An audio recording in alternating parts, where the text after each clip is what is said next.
कजरा नागिन जैसे बाल की गोरे गोरे गाल हो खेला मेहर भौकाल हो खेला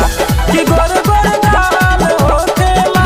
मेहर भौकाल हो खेला कि गोरे गोरे गाल हो खेला कि बेबी भौकाल हो खेला।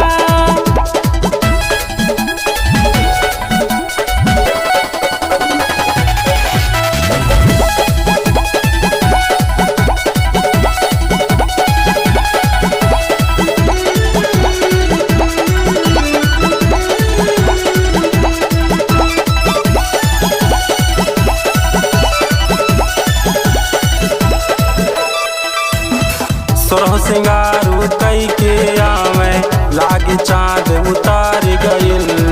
पीछे से जब पकड़ी भैवा लागी जिंदगी तार गइल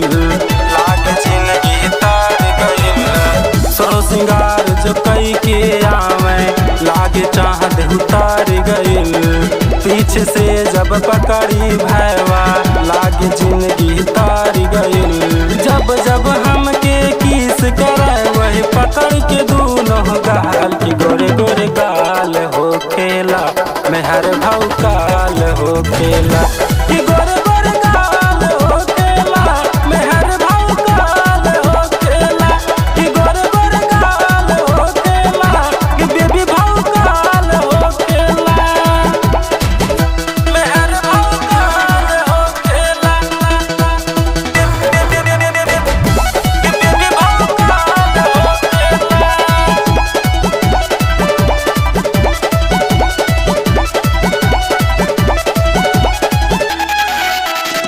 जब हम सूती उनके बगलिया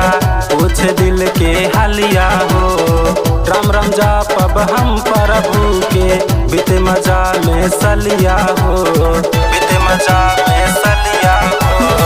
जब हम सूती उनके बगलिया पूछे दिल के हलिया हो राम राम जा पब हम प्रभु के बीते मजा में सलिया हो। कहा कि दी के सब कुछ रेडी करा फराई दाल की गोरे गोरे गाल हो खेला मेहर भौकाल हो खेला कि गोरे गोरे गाल हो खेला मेहर भौकाल हो खेला कि गोरे गोरे गाल हो खेला कि बेबी भौकाल हो खेला।